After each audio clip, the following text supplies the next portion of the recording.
Hi guys, welcome back to another tutorial. Today I'm going to be showing you how to add fringe to your crochet projects. Fringe is a really nice and easy decorative finish and it's perfect for shawls and blankets like this one. This is the Amber Plaid Throw, which has just been released in I Like Crochet magazine. I'm going to pop a link in the description if you want to check it out. Okay, so to get started with the fringe, we're going to cut some strands of yarn.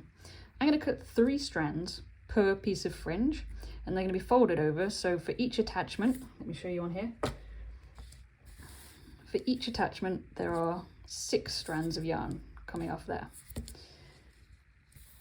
And because it's folded in half, the length that you want your fringe to be, you're going to have to cut double that.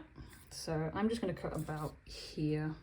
I'm going to cut them roughly the same length, but you can trim them up after, so you don't need to be too precise at this point.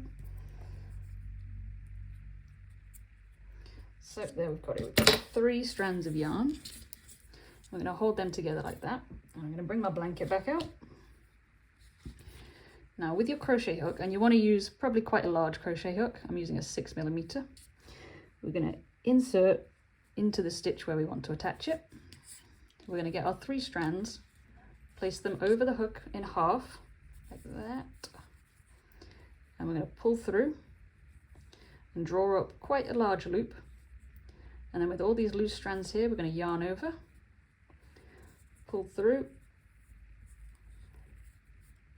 and then just tighten that up like that. And that's it. And if you want this to be neat, you can come along and just snip them so that they're all the same length. But that's completely up to you. I've left them all sort of random lengths. So that was it. That's really, really simple way to add a nice decorative finish.